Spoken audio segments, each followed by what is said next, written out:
Je vous aime beaucoup, vous avez acclamé pour moi, mais est-ce qu'on peut acclamer ces grands?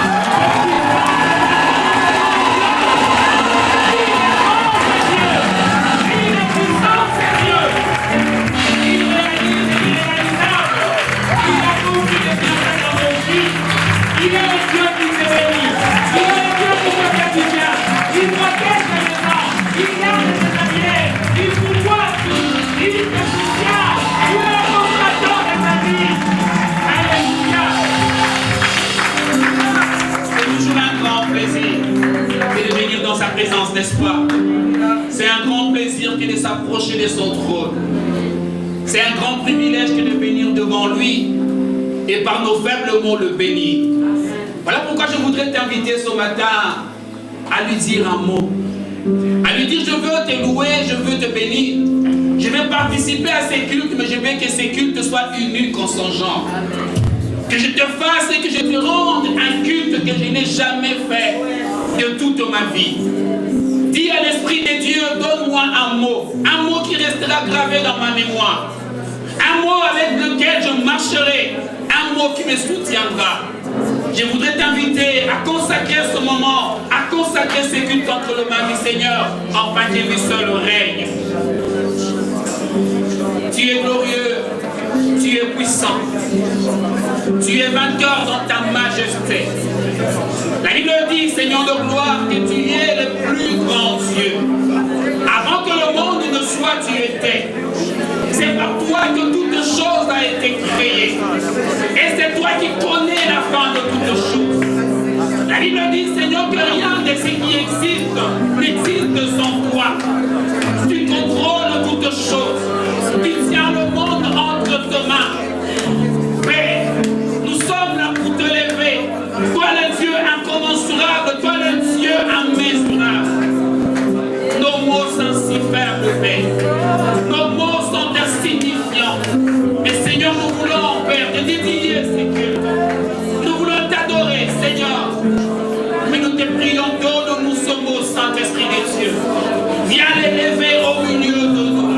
Au milieu de ces cantiques qui sortiront de nos cœurs. Au milieu de ce mot, Père, que nous exprimerons. Laisse que nos pensées, laisse que nos cœurs, laisse que tout ce que nous sommes, Père, te permettent de tirer gloire de ce moment. Yahweh, nous arrêtons et nous interdisons à toute œuvre qui n'est pas de toi de prendre place au milieu de nous. Yahweh, nous arrêtons toute pensée, Seigneur, contraire à ta pensée, d'agir parmi nous. Yahweh, nos lèvres sont entre tes mains. Nos lèvres sont pour ta gloire. Nos pensées sont pour ta gloire. Nos corps sont le temple du Saint-Esprit. Seigneur, bénis ce moment. Bénis ce gloire, Seigneur. Que ton nom soit béni. Que ton nom soit élevé. Nous t'avons ainsi prié au nom de Jésus. Amen. Amen, amen, amen.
et va nous apporter la parole.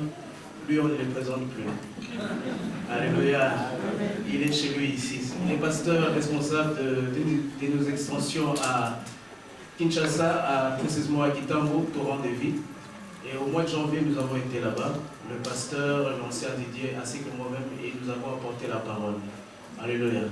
Je vais inviter le pasteur Alain sous vos acclamations.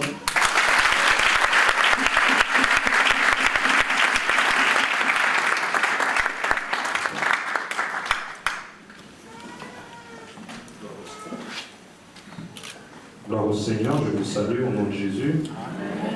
C'est pour moi un réel plaisir de me retrouver encore dans ma maison. C'est chez moi ici.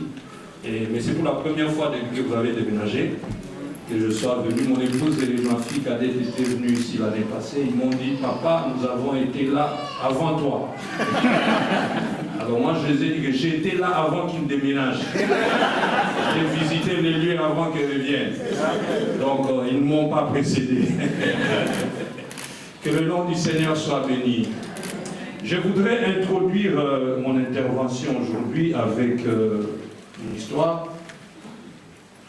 En tant que pasteur, vous savez, nous recevons beaucoup de gens.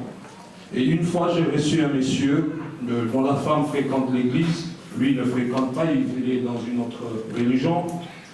Alors il me dit, mais pasteur, ma femme me parle souvent de cette église. J'ai vu qu'elle a beaucoup changé. Mais seulement voilà, ça fait 10 ans qu'on est ensemble, on n'a pas d'enfant. Alors j'ai dit à ma femme, si tu veux, parce que moi je crois au Dieu que j'ai pris, si tu veux que je croie au Dieu que toi tu pries, il faut que ce Dieu-là me défie. Il faut que ce Dieu-là me défie. Et la femme est venue me voir, elle a dit, pasteur, mon mari a dit, si je veux qu'il commence à prier avec nous, il faut qu'il voie que mon Dieu est vivant. Vous savez, il y a de ces moments où vous vous grattez la tête, vous dites, Seigneur, qu'est-ce qu'être pasteur est une tâche difficile. J'ai dit à la dame, moi je ne suis pas en mesure de faire quelque chose pour votre couple. Mais je connais un homme qui change les gens. Je connais celui qui a formé toutes les cellules de nos corps. Je connais celui qui connaît combien de cheveux il y a sur ma tête. Celui-là, je ne veux pas dire qu'il peut, mais celui-là fait. J'ai dit à la femme, j'ai dit, écoutez, prenons un temps et nous avons commencé à prier. Écoutez, ça n'a pas pris 6 mois, ça n'a pas pris 1 année, ça n'a pas pris 2 ans. Au bout de 2 ans, j'ai commencé à me lasser, je suis humain. Je me suis lassé et j'ai dit à la femme, bon, que la volonté de Dieu s'efface. C'est souvent un faux fuyant. Que la volonté de Dieu s'efface. Mais à un moment, un homme de Dieu est passé à l'église et il a parlé de la foi et de la persévérance. Alors je me suis dit, non, je dois revenir sur cette requête-là. Si je l'ai rangée dans les tiroirs, il faut que je reprenne cette requête. J'ai repris la requête et nous avons commencé à prier. Quelques temps, je crois, 8, 9 mois après. Vous savez, quand les dames sont dans la joie, vous sentez que dès qu'elles entrent là, vous voyez que... Il y a quelque chose là. Il y a quelque chose. Ma secrétaire vient m'annoncer, pasteur, il y a telle maman qui vient voir. Dans mon cœur, je me suis dit, mais cette maman, elle me cherche des problèmes. Elle m'a dit, pasteur, c'était après chaque mois de janvier, d'ailleurs, l'ancien Bobo, ancien Didier Pasteur, il avait prêché, nous avons un programme de 21 jours en début de janvier. Et elle me dit, pasteur, c'est pendant ces 21 jours-là, j'ai dit à mon mari, bon, enfin on a dit, j'ai dit à mon mari, tu ne vas pas en mission tout le mois de janvier. Pendant que nous serons en prière, je veux que tu ne bouges pas du lit, tu resteras avec nous, moi ici, tu vas rester là. Et quelques temps après, le Seigneur a exaucé.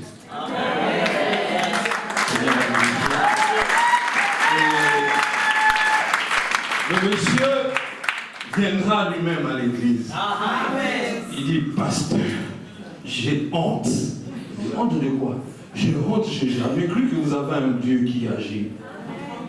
J'ai dit non, nous avons un Dieu qui agit. Et depuis ce jour-là, ce monsieur vient avec sa femme. Pourquoi je vous ai parlé de cette histoire? C'est pour vous introduire le thème dont j'aimerais vous parler, partant de votre thème de l'année. Le thème, je l'ai intitulé « Quand Dieu nous défie ». Quand on dit là, donnez-leur vous-même à manger. C'était un défi. Lisez avec moi Matthieu 14, versets 13 à 21. Je pense que vous avez lu et relu ces passages plusieurs fois. Matthieu 14, 13 à 21, la Bible dit, à cette nouvelle, Jésus partit de là, dans une barque pour se retirer à l'écart dans un lieu désert. Et la foule l'ayant su sortit des villes et le suivit à pied. Quand il sortit de la barque, il vit une grande foule et fut ému de compassion pour elle, et il guérit les malades. Le soir étant venu, les disciples s'approchèrent de lui et dirent, ce lieu est désert, et l'heure est déjà avancée. Renvoie la foule afin qu'elle aille dans les villages pour s'acheter des vivres. Mais Jésus leur répondit, ils n'ont pas besoin de s'en aller, souligné, donnez-leur vous-même à manger. Mais il lui dit, nous n'avons ici que 5 pains et 2 poissons. Et il dit, apportez-les-moi. Il fit asseoir la foule sur l'herbe, prit les 5 pains et les 2 poissons, et levant les yeux vers le ciel, il rendit grâce. Puis il rompit le pain et le donna aux disciples qui les distribuèrent à la foule. Tous mangèrent et furent rassasiés, et l'on apporta 12 paniers pleins de morceaux qui restaient. Ceux qui avaient mangé étaient environ 5000 hommes, sans les femmes et les enfants. Un deuxième passage, Josué chapitre 1er, verset 6. Josué 1er, verset 6. Fortifie-toi et prends courage, car c'est toi, pas ton voisin. C'est toi, c'est pas une autre personne, c'est toi qui mettra ce peuple en possession du pays que cherchera le peur de leur donner. On ne parle pas du voisin, on ne parle pas de son nom ou de sa... Non, on parle de toi, c'est toi, c'est toi. Et c'est à toi que je vais parler ce matin. Père, bénis ta parole. Nous sommes là pour t'écouter. Que l'homme disparaisse, que toi seul parles. Au nom de Jésus. Amen. Je bénis Dieu pour cette invitation que mon ami et pasteur Rick m'a donnée. Que Dieu le bénisse avec maman Solange. Et qu'il vous bénisse tous au nom de Jésus. Amen. Amen.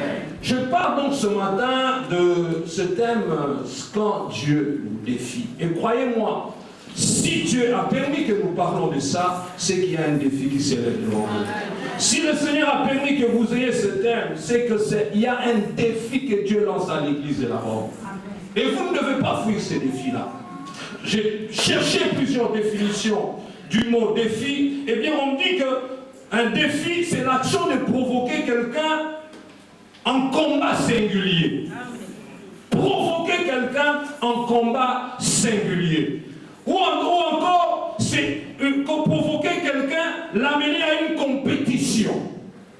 Voilà ce que le dictionnaire me donne comme définition. Mais d'emblée, j'aimerais déjà nous dire, bien aimés dans le Seigneur, quand nous sommes en face des défis, n'ayons pas peur parce que les défis nous font grandir. Amen. Nous verrons même avec les disciples, après qu'ils aient vécu la multiplication des pains, ils étaient plus des hommes normaux. Ils avaient dit, il y a quelque chose là. Les défis nous font grandir. En tant qu'Église, en tant que corps de Christ, nous aurons beaucoup de défis à relever. De temps en temps, le Seigneur va nous proposer des défis qui ne seront peut-être pas humainement très accessibles, comme les défis de cet homme qui a dit à sa femme que si ton Dieu est Dieu, que nous ayons un enfant. Des défis humainement inaccessibles, des défis qui peut-être peuvent relever de l'impossible, qui vont engager beaucoup d'efforts de notre part. Cependant, c'est ce genre de défis qui nous font avancer dans la vie. Cependant, c'est ce genre de défis qui nous poussent de quitter le point A pour aller au point B. Et j'aimerais nous dire 4 choses concernant les défis dans nos vies. La première chose que j'aimerais nous dire, c'est que vous pouvez être certain, vous aurez toujours des défis dans votre vie. Que vous soyez chrétien, que vous ne soyez pas chrétien, nous serons toujours en face des défis. Et ici, je parle aux enfants de Dieu. Donc, tous les jours, le Seigneur mettra à nous des défis. Mais je suis venu vous dire, frères et sœurs, quels que soient les défis auxquels vous êtes, que le Seigneur vous met devant vous, ne fuyez jamais un seul défi. N'ayez pas peur, parce que quand Dieu vous met devant un défi, je le dirais, c'est que vous avez déjà en vous le potentiel pour pouvoir affronter ce défi. Écoutez, Dieu est un Père responsable. C'est un Père responsable. Il ne peut pas te demander quelque chose dont tu n'es pas en mesure de faire. Le problème, c'est que le potentiel est dormant. Le problème, c'est que le potentiel est inactif. Il faut l'activer. Il faut, et c'est ce que les disciples ne pouvaient pas comprendre. Nous avons un exemple d'un défi. Le premier homme que Dieu avait défié, c'était Adam. Comment Dieu l'a défié? Dieu crée Adam, et puis il lui dit, il va lui demander de faire des choses qu'il n'avait jamais fait. Il n'avait jamais fait avant. Il lui a dit, tu vas nommer les animaux et cultiver la terre. Oh. À peine venu dans le monde, Adam n'a pas été à l'école. Adam n'a pas été instruit quelque part. Il ne savait même pas comment nommer les animaux. Et Dieu lui lance ces défis-là. Lorsque Dieu a créé l'homme, il lui a tout de suite donné des défis. Il a appelé Adam et lui a dit, nomme les animaux, cultive la terre. Vous pouvez penser que ce n'était rien d'extraordinaire, mais pour quelqu'un qui venait de débarquer et qui ne connaissait pas grand-chose, nommer quelques milliers d'espèces d'animaux, cultiver, et chaque animal devait avoir un nom particulier, mais c'était un défi. C'était un défi. Il n'a jamais existé. Il n'a jamais été là. Il n'a jamais vu les animaux. Il ne sait même pas comment on donne un nom. Cependant, la réponse affirmative à ce défi a augmenté la capacité d'Adam et l'a propulsé vers une nouvelle dimension. Je reviendrai tout au long de mon intervention. Chaque fois que vous voyez que Dieu vous met en face d'un défi, croyez-moi, c'est pour vous propulser. Moi, ce défi-là avec cette femme m'a fait comprendre en fait que Dieu peut vouloir exaucer, mais il n'exaucera pas peut-être un mois après, ça peut prendre 3 ans. Ça peut prendre autant d'années et ça a augmenté ma foi. Et notre exemple d'un défi, c'est l'exemple le plus connu, celui de Goliath, qui est venu défier le peuple d'Israël. C'est l'un des plus célèbres défis de la Bible. Et concernant les défis dans nos vies, frères et sœurs, retenez ceci. Le plus important n'est pas la dimension ou la nature de votre défi, mais c'est la qualité de votre foi qui est dans votre cœur. Ce n'est pas la dimension du défi, ce n'est pas la grandeur du défi qui importe, mais c'est la qualité de foi que vous avez. Parce que quelle que soit la grandeur ou la hauteur du défi, si j'ai une foi inébranlable, eh bien, le défi, je l'affronterai. Parce qu'en fait, j'y reviendrai. Vous savez, le problème c'est quoi? C'est que le défi peut rester grand, il restera grand. Mais moi, ma foi peut grandir, mais le défi ne bougera pas. Vous m'avez compris? Le défi restera grand. Mais moi, si j'ai une petite foi, plus le jour passe, plus ma foi augmente. Donc, elle sera en mesure de dépasser la hauteur et la dimension. Je suis venu dire à quelqu'un, n'aie pas peur, il faut que tu continues ce que tu veux. Tu dois affronter ça, tu dois affronter. David était un homme habitué aux défis. Et à chaque fois qu'un nouveau défi s'est présenté, il était déjà fortifié par les précédents. Son désir de relever ce défi lui a valu une promotion. Il est devenu le bon fils du roi.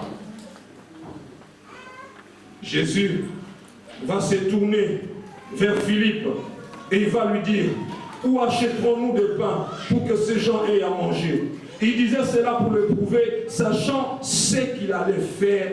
Philippe lui répondit: le pain qu'on aurait pour 200 deniers ne suffirait pas pour que chacun en reçoive un peu. En fait, Jésus était en train de proposer un défi à Philippe. Mais ce dernier, au lieu de le relever, lui, il va répondre dans la logique humaine. Il dit: Seigneur, nous n'avons ici que 5 pains et 2 poissons. Je reprends et je reprendrai. Chaque fois que Dieu vous met devant un défi, croyez-moi, vous avez le potentiel dormant pour relever ces défis-là. La Bible dit que l'Éternel a fait chaque chose pour un but. Pour un but, il n'y a pas de hasard avec Dieu. Pourquoi seulement ce défi se met devant moi, pas quelqu'un d'autre? Non, parce qu'en moi, il y a quelque chose qui dort. Et il faut que ce défi-là vienne pour que la foi soit activée. Je parle à quelqu'un cet avant-midi pour lui dire: ne fuyez pas ce défi. Vous avez été créé, vous, par votre voisin, de devant les liens, vous avez été créé, vous, pour le relever, et vous le releverez. Philippe a répondu au défi par la logique. Une personne de foi a besoin de défis. Un homme né de nouveau a des défis parce que sans défis, nous tombons dans la routine. sans défi, nous tombons dans la monotonie. S'il y a quelqu'un qui est la routine, la monotonie, je suis parmi les premiers. Je n'aime pas la monotonie dans la vie. Je n'aime pas la routine. C'est pour ça, les gens qui n'aiment pas la routine, la monotonie, Dieu vous mettra toujours en face. Ah, je prie qu'en ce premier dimanche du mois de mai, que le mois de mai soit un mois de défis, non pas seulement des défis pour vous, mais je prie que Dieu sorte vos biceps pour que vous soyez en mesure de vous évaluer. Parce que quand vous affranchissez un défi, vous vous mesurez, je suis quelqu'un. Je suis quelqu'un. Moi, quand cette femme a eu son exaucement, eh bien, je me suis dit que Dieu m'exauce aussi. Hein? Dieu n'exauce pas les télévangélistes seulement. Il nous exauce aussi. Nous pouvons prier pour quelqu'un qui n'avait pas la foi. Et il a une enfant. Amen. J'ai dit bien, une personne de foi a besoin de défis pour ne pas vivre dans la routine. Vous aurez des défis au niveau personnel. Vous aurez des défis au niveau de votre professionnel. Vous aurez des défis au niveau à toutes sortes, même dans l'éducation de vos enfants. Vous aurez des défis qu'il faut relever. Nous avons constamment besoin de défis pour le développement de notre foi. Cependant, l'homme naturel n'aime pas les défis parce que ça dérange et parfois ça nous rend inconfortables. Mais pourtant, ces défis sont importants. Donc, j'ai dit la première chose concernant les défis, c'est que vous pouvez être certain que dans votre vie, vous n'échapperez jamais aux défis. Deuxième chose, c'est que Dieu nous prépare toujours à nos défis. Il nous prépare toujours. Dieu ne peut pas vous donner un défi auquel précédemment il ne vous a jamais préparé. En fait, il vous a préparé, vous étiez distrait. Vous étiez distrait. La préparation importante pour le succès. Dieu a progressivement préparé David à relever ses défis. Ce n'est pas pour rien que David avait eu à faire face à lion et à l'ours. C'est parce que Dieu savait qu'il y avait un défi plus grand que Goliath. Donc regardez un peu votre vie. Vous verrez, il y a certaines choses dans votre vie, certaines circonstances, depuis que vous êtes né, vous avez grandi. Hein? Il y a certaines habilités que vous aviez. En fait, Dieu ne fait pas des choses au hasard. Il a fait ces choses-là parce qu'il y a un grand défi qui se prépare devant vous. Donc, croyez-moi, en deuxième lieu, Dieu nous prépare toujours au défi. Dieu n'est jamais surpris des choses qui arrivent dans nos vies. Non. Non, c'est nous qui sommes surpris. Des choses qui arrivent dans nos vies. Avant de le placer devant Goliath, Dieu l'avait fait rencontrer un lion et un ours, qui était selon lui un peu plus gérable. Mais Goliath n'était pas gérable. Si David était sorti directement devant Goliath, ça allait être une catastrophe. Et David dit dans 1 Samuel 17, verset 37, David va dire, l'Éternel qui m'a délivré de la griffe du lion et de la patte de l'ours, me délivrera aussi de la main de ce Philistin. Dieu m'avait préparé. Le Dieu qui m'a soutenu depuis que je suis venu ici à Bruxelles dans ces combats-là, c'est le même qui continuera à me soutenir. En fait, tous les combats que tu as dans ton foyer, tous les combats que tu as ici à Bruxelles, tous ces combats, ce sont des préparations pour un grand défi qui vient. Ouvre les yeux, je prie que les écailles tombent de tes yeux pour que tu comprennes. Alors quand tu vois des choses comme ça, tu vas cesser de pleurnicher. Je vais recevoir un amen fort. Tu vas cesser de... Avant que Goliath ne vienne, Dieu vous fera confronter d'abord au lion et à l'ours. Peut-être il y en a ici qui sont au niveau des lions et de l'ours. Parce qu'il y a un Goliath qui vient. C'est la préparation au grand défi des Goliath. Donc jamais vous serez devant un grand défi sans que Dieu vous ait préparé au préalable. Quand Dieu nous défie, quand Dieu dit à l'abandonneur vous-même à manger, il vous a déjà préparé. Il vous a déjà préparé d'une manière ou d'une autre. Troisième chose, c'est que dans cette préparation, pour remporter les défis, il est essentiel d'acquérir une mentalité de gagneur. Il faut acquérir une mentalité de gagneur. Ne soyez pas des gens trop pessimistes. Vous voyez tout, oh, ça ne marchera pas. Non, non. Pour être une personne prête à relever les défis, vous devez acquérir une mentalité de conquérant. Vous dites, avec Dieu, je ferai des choses. Toujours vous le dire. En fait, le problème, c'est que quand nous sommes devant des défis, nous voyons nous. Mais nous ne voyons pas celui qui est en nous. Nous ne voyons pas ce qu'il a mis en nous. Église de la bonne, vous ne savez pas ce que vous représentez devant le diable. Vous faites trembler le diable. Vous-même là, individuellement, en tant que chrétien, le diable a peur de vous. Il a peur. Sans cette mentalité, vous n'aurez pas la volonté de relever les défis. Et vous campérez toujours autour de la médiocrité. Oh, j'ai hais la médiocrité. J'ai hais la médiocrité.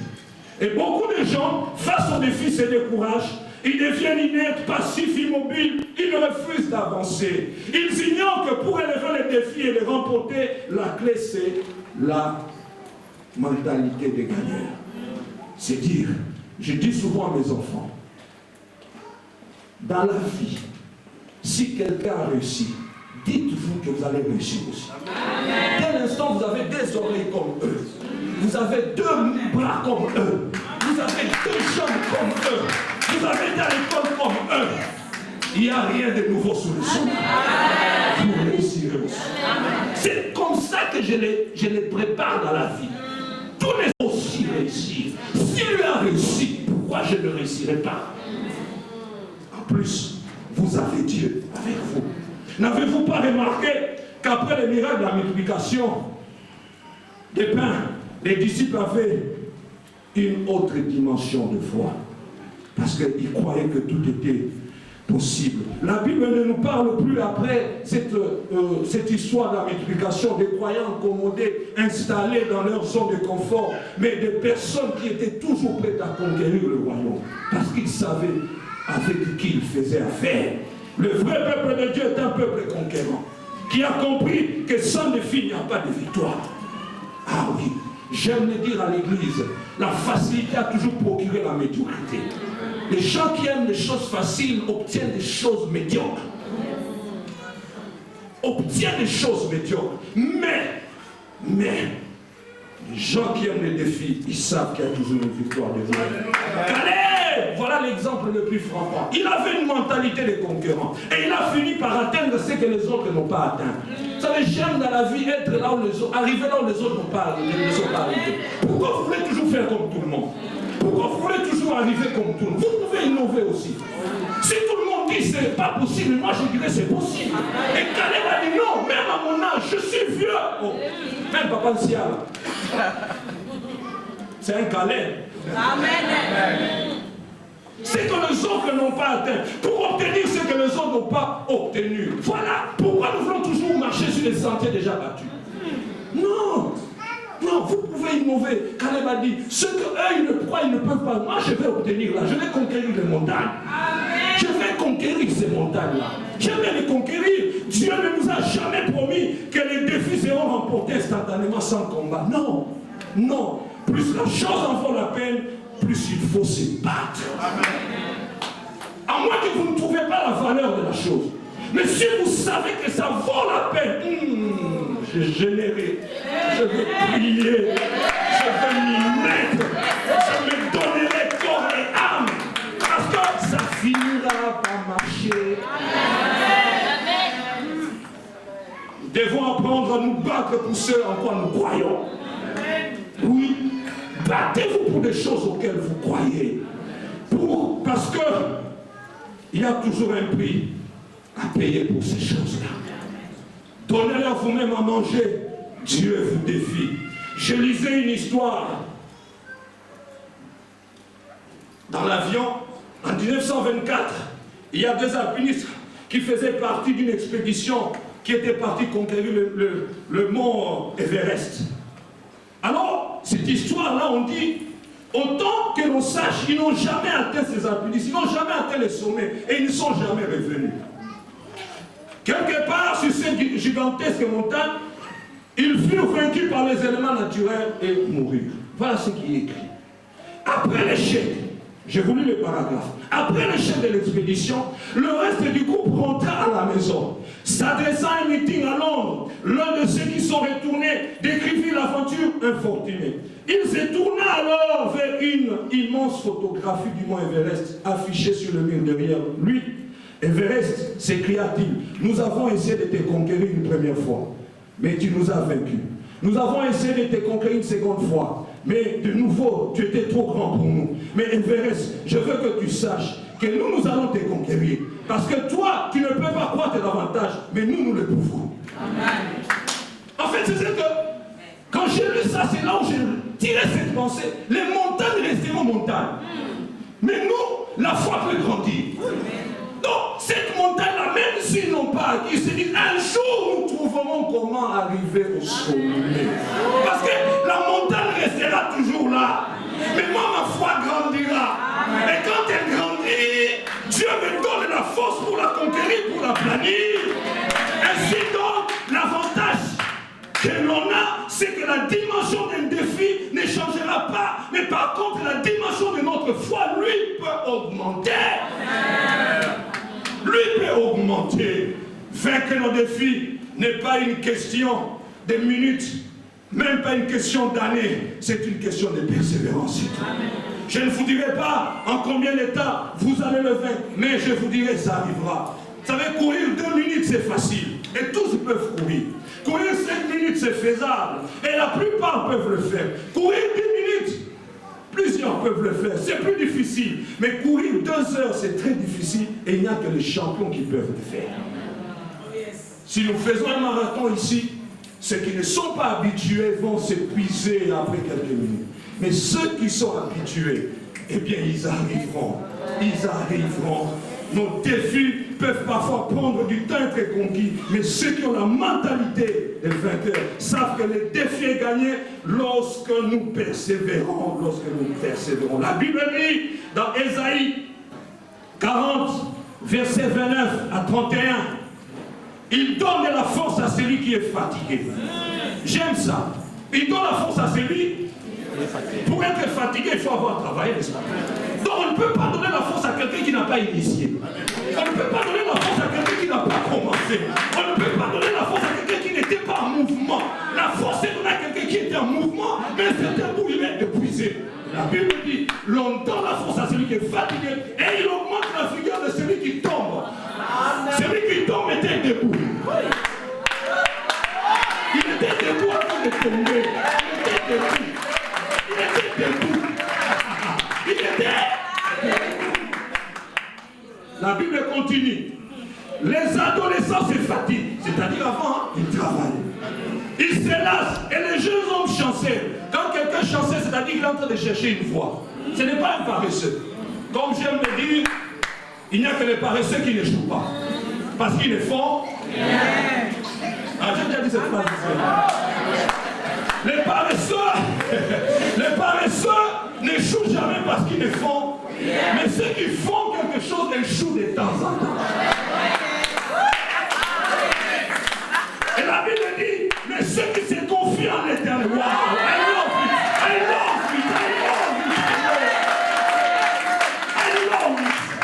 ceux qui se confient en l'éternel, renouvelle. Ça veut dire renouveler, c'est-à-dire qu'en tant que chrétien, nous pouvons être lobatis. Mais Dieu a prévu un système de renouvellement. Dieu a prévu que nous soyons échangés. Il a prévu, de la part de l'Éternel, je vais prononcer cet oracle sur ta vie. Peut-être que tu es lobate. Cette parole te recharge. Cette parole te recharge.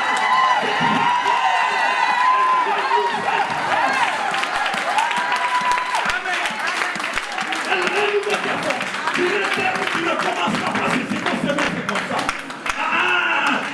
Je te recharge pour relever ce défi. Ça ne sera pas ailleurs. Je le déclare au nom de l'Éternel qui m'a envoyé au Seigneur. Ça ne sera pas ailleurs, ici même dans cette église. Il témoignera. Un certain secret de l'église. Dieu m'avait rechargé. Je relève ce défi.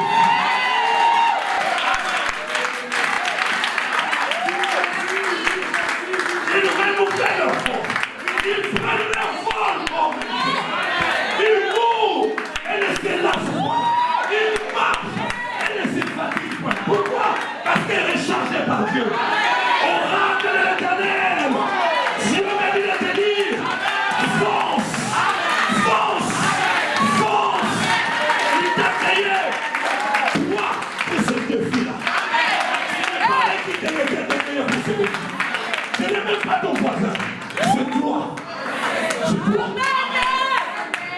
avec tes titubes.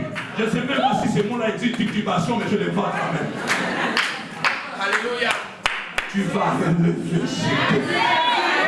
Il se fatigue. Donc le problème, ne te culpabilise pas parce que tu es fatigué, ça prouve que tu étais en mouvement. Tu étais en mouvement. Esaïe compris en disant, il ne se lasse point, il marche et ne se fatigue point. Amen. Oui, que Dieu donne la force à quelqu'un qui est fatigué. Amen. J'insiste, ce défi-là, tu as été créé pour toi le relever. Le défi de ta famille, là.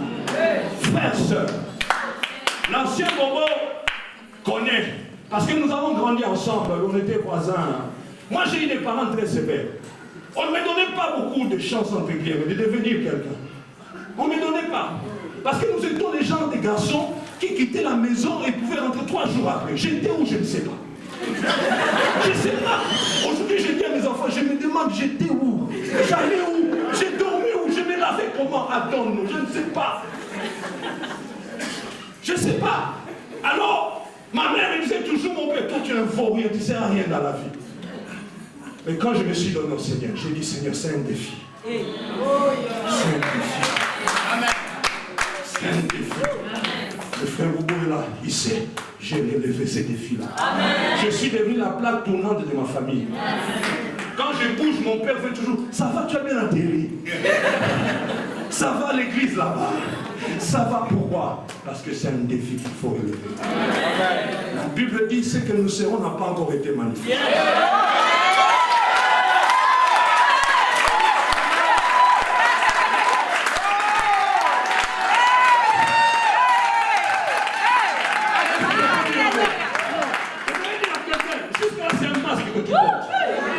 Dieu est en train de... Il y a des gens qui font l'informatique ici. Comment on dit? Pour refresh là. Comment on dit? Mise à jour. En fait, Dieu est en train de faire une mise à jour dans ta vie maintenant. Dieu est en train de faire une mise à jour. Une mise à jour. Ne fouille pas ces défis que tu m'entends. Ne fouille pas ces défis que vous m'entendez. Ne fouillez pas ces défis. Je suis venu de Kinshasa pour toi uniquement. Pour te dire, ce défi-là, c'est toi qui vas le relever. À l'église, c'est moi. Il y a une réponse qu'on nomme plus répète. Mon nom, ça fait 11 ans qu'on n'est pas mort, on n'a pas d'argent. J'ai dit, ah, laissez tomber. Ça, je ne compte plus parmi les requêtes, ça. C'est des petits problèmes. Parce que nous avons des 14 ans sans enfants. À qui tu as donné des enfants? Nous avons des trains. Donc, c'est un petit problème, ça. Je vais dire à quelqu'un, c'est un petit. Ton problème, là. Comme disent les Ivoiriens, ton problème, là-haut. Il est petit, oh.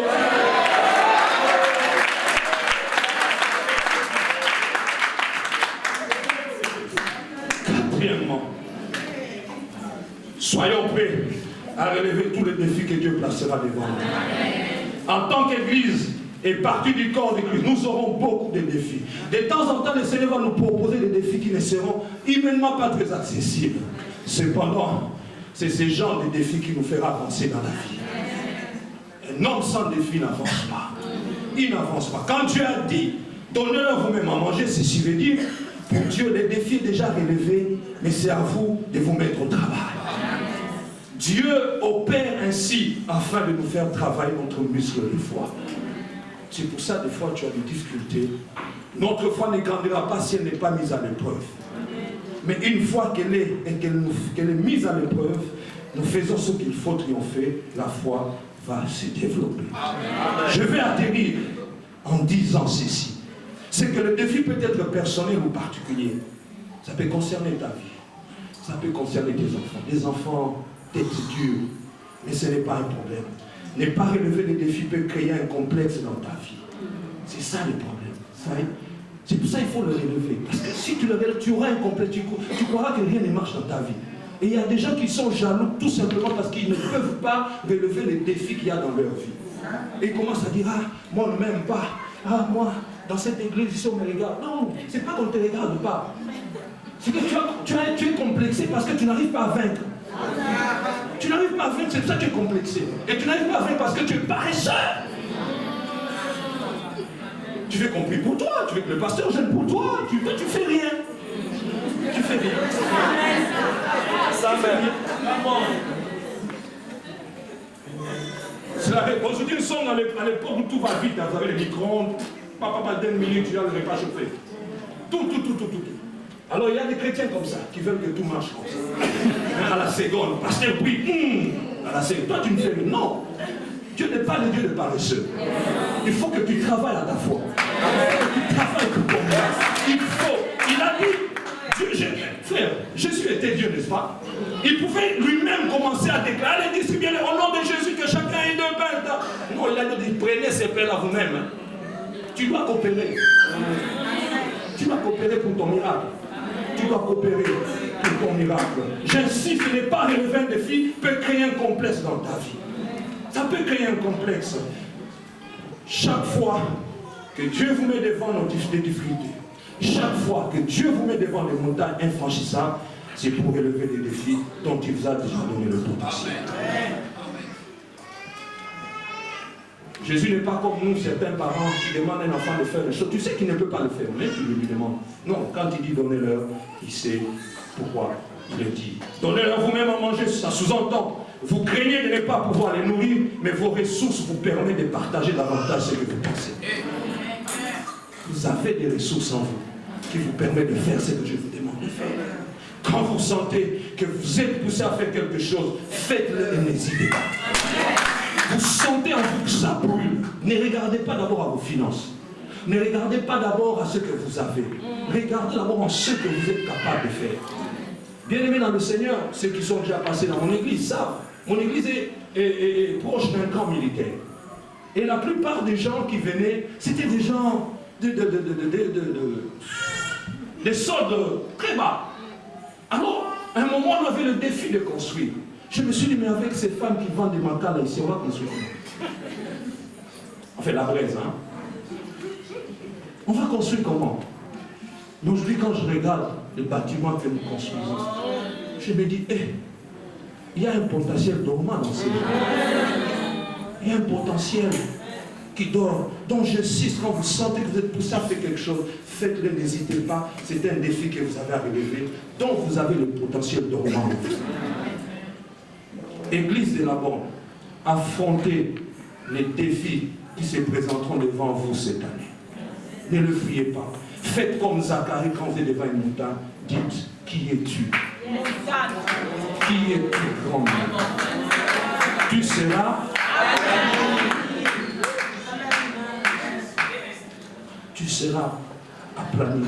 Jésus en disant, donnez-leur vous-même à manger, savez que les disciples avaient un potentiel dormant, capable de le relever. Et ils l'ont relevé. Alors faites le premier pas. Faites les premiers pas. J'aime Dieu parce que la Bible dit la parole de Dieu ne retourne pas à lui sans avoir accompli ses pouvoirs et les sortes. En terminant, je dis tout simplement que le but pour lequel je vous ai parlé de ce thème quand Dieu vous défie, que ces buts-là soient atteints. Amen, amen. Au nom de Jésus. Que Dieu vous bénisse.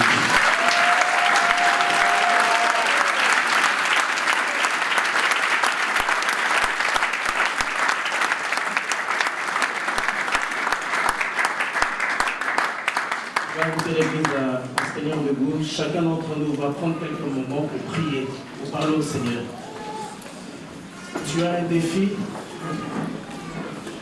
La parole de ce matin a touché ton cœur. J'invite l'église à se mettre debout, nous allons prier. Alléluia.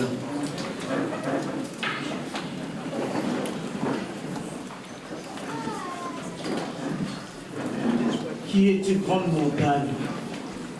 Tu seras aplani. Tu seras aplani.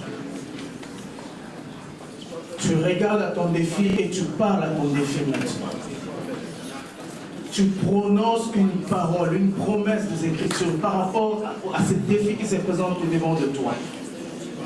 Bien-aimé, lève ta voix, prie. Élève ta voix, prie. Parle. Il faut parler face au défi. Il faut parler. Mais lorsque tu parles, tu prononces la parole de Dieu. Tu déclares, tu prononces, tu parles, afin que cette situation change. Au nom de Jésus. Au nom de Jésus. Au nom de Jésus. Oh, montagne. Au devant de moi, tu es en plein. Au devant de moi,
disait dans le livre des Actes des Apôtres, l'Église était face à un défi. L'apôtre Pierre était en prison. Et la Bible déclare que l'Église entière ne cessait de rendre des prières à Dieu en sa faveur. Et puisque l'Église d'un commun accord s'était mise ensemble pour prier afin que Pierre puisse sortir de la prison, Dieu a exaucé la prière. En ce dimanche matin, j'aimerais inviter quelqu'un qui est face à un défi, qui se dit, j'ai besoin que l'Église s'associe avec moi pour prier ensemble afin que je puisse voir la main de Dieu. Je t'inviterai pendant ces quelques minutes qui nous restent à passer devant. L'Église entière va prier pour toi. C'est peut-être un cas de maladie qui te dérange. C'est peut-être un défi. Quand tu te rends compte, tu te dis, ces défis-là seuls, je m'en sortirai peut-être pas. Mais c'est dimanche matin, alors que j'ai écouté la parole. Mais je prie que l'Église, comme dit dans les Actes des Apôtres, la Bible déclare que l'Église entière avait prié pour Pierre. Et ce jour-là, Dieu du haut des cieux, pas s'il y a encore de la place, Dieu avait exaucé la prière. Oh bien-aimé, alléluia. La présence du Seigneur est là ce dimanche matin. Et l'Église entière, nous élevons nos mains et nous les dirigeons vers ces bien-aimés. Alors que j'invite le pasteur à prier. Et nous prions pour ces bien-aimés. Nous prions afin qu'ils puissent voir la main de Dieu.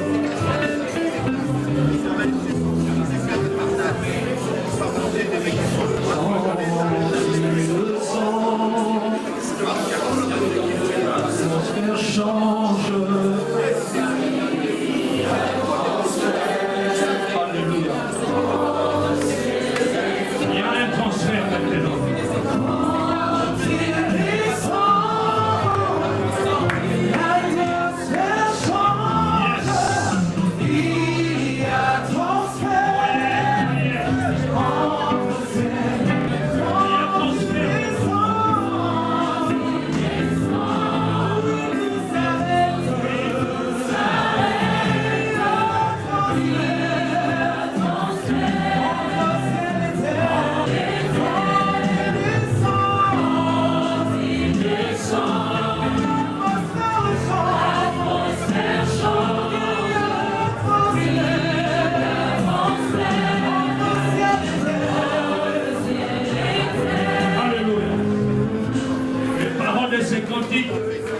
Concrétise ce qui s'est fait maintenant.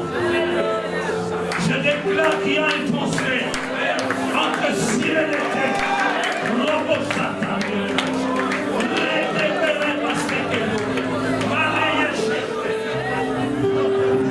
L'atmosphère de ta vie change. Dieu t'a mis devant ce défi pour augmenter tes muscles de la foi. Je déclare au nom de Jésus que ce défi ne t'écrasera pas. Je déclare au nom de Jésus que ce défi ne t'anéantira pas. Je te force avant toi. Je te force avant toi. Il y a des gens qui ont été confrontés au même défi qui l'ont remporté. Et la Bible déclare, nous sommes entourés d'une si grande ligne de combat. Il y a un transfert entre ciel et terre à cet instant. Recevez la foi que Dieu vous fasse, que Dieu vous fortifie.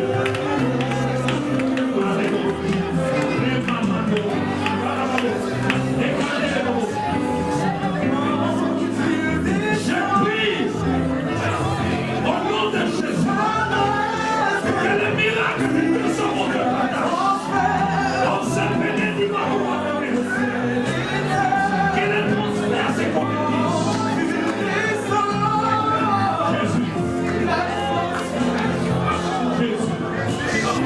Jésus. L'atmosphère de ta vie change. Il y a une foi qui naît en toi. Je ne crois pas au hasard. Dieu t'a parlé parce qu'il sait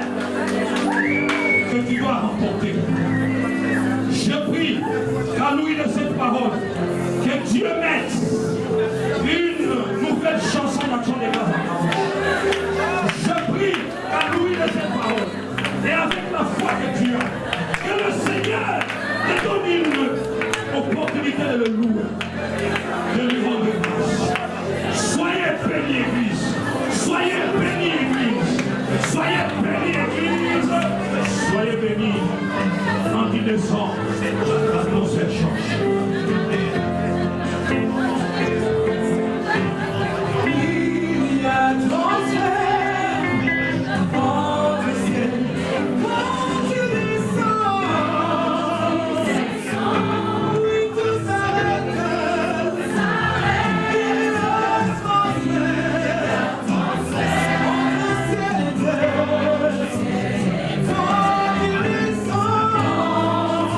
Descend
Merci pour ta parole, oh Dieu.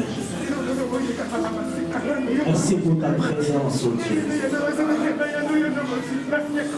Nous voudrons quitter, Seigneur, et nous prions que tu sois toujours avec nous.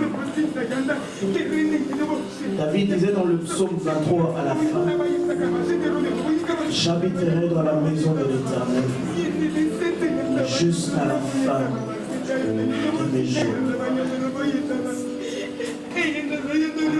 Merci pour cette semaine qui s'ouvre devant de nous.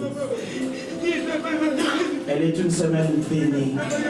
Face à tous les défis, nous allons les relever à cause de ton nom.